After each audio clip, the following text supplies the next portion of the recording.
Cher Scrat. Oui, c'est à toi que je parle. Il faut que je te le dise. En France, nous sommes 24 millions de spectateurs à t'aimer d'amour depuis ton apparition dans le premier âge de glace en 2002.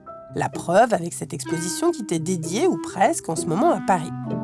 Tout cet amour pour toi, l'écureuil à 2 neurones, sans parole, héros de très court métrage et qui ferait presque de l'ombre à tes congénères de banquise.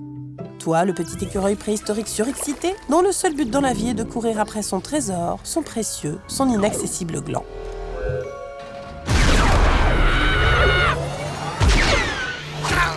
Est-ce parce que cette quête de l'impossible nous rappelle tant la condition humaine ? Alors c'est vrai que Scrat n'était même pas au générique du premier film, il sort d'un trailer improbable. Je pense qu'il y a à la fois le génie artistique de quelqu'un comme Peter de Sèvres, qui est un grand artiste qui a dessiné à lui tout seul l'ensemble des personnages de l'âge de glace. Donc c'est vraiment un grand génie.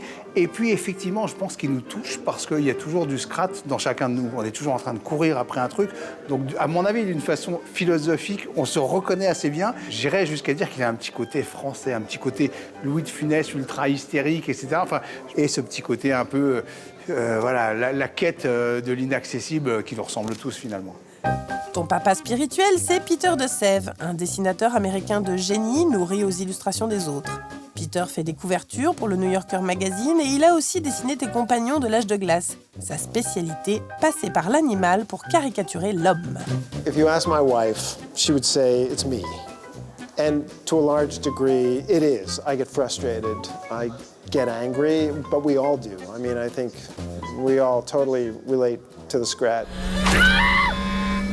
C'est vrai, cette quête du bonheur perpétuel, c'est tout à fait nous. Mais tu sais quoi, Scrat ? Avec ta malchance légendaire, tu aurais pu être tout vert, car Peter est daltonien, une anomalie génétique pas évidente pour un dessinateur.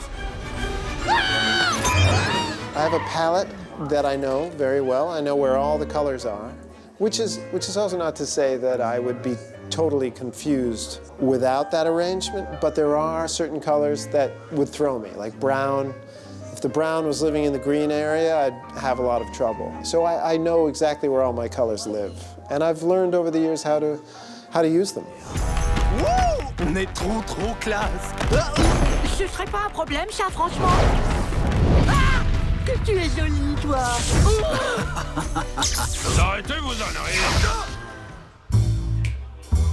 L'histoire du cinéma d'animation est passionnante, des peintures rupestres à Walt Disney en passant par Gertie le dinosaure ou les dessins animés japonais. Toi, mon cher Scrat, tu es né de l'imagination fertile des studios Blue Sky qui auront 30 ans l'année prochaine. Des artistes pionniers du film animé dirigés par le réalisateur Chris Wedge à qui l'on doit ce talent de profondeur de mise en scène dans le cinéma d'animation et le tout premier âge de glace. En plus, c'est lui qui prête ses onomatopées à tes mésaventures. Alors, qu'est-ce qu'il rapproche autant de toi, à ton avis ? L'allégorie de la persévérance ou les poils ?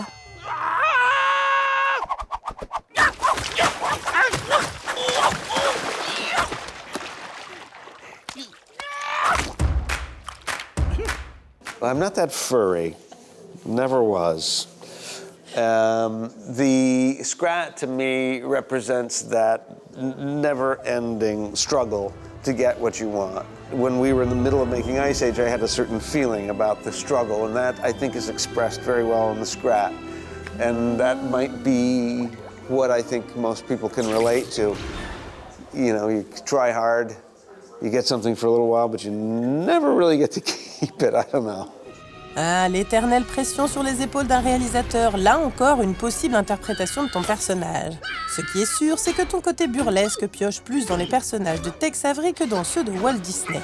Mais voyons ça directement avec tes créateurs. Alors les garçons, Mickey Mouse ou Bugs Bunny comme grand-papa de notre boule de poils préférée ? Bugs. But I thought Bugs Bunny was funny. I mean, Bob Clampett and Chuck Jones, those were my heroes. Bugs and Tex Avery, all that great, wild, rubbery, antic visual humor is what I liked. I am so Bugs Bunny. All due respect, Walt Disney, but Mickey Mouse, I never got him. Even as a kid, it was like, what's the big deal? He's not even a personality. And Bugs Bunny, fully formed, sarcastic, sardonic, smart, idiotic. I mean, he was there. It was all of us, and those films were also made for adults. which says, you know, something else altogether. But no, Bugs Bunny, all the way. Et voilà, Scrat, tu es le digne héritier des héros de Tex Avery, la classe internationale. Mais ton histoire ne fait que commencer. En 2011, des paléontologues découvraient en Argentine un petit rongeur à dents de sabre qui pourrait bien être ton ancêtre. Je n'ai qu'une hâte, te retrouver cet été au prologue tant attendu du prochain âge de glace. En attendant, porte-toi bien et n'oublie pas, on est tous à la recherche du bonheur.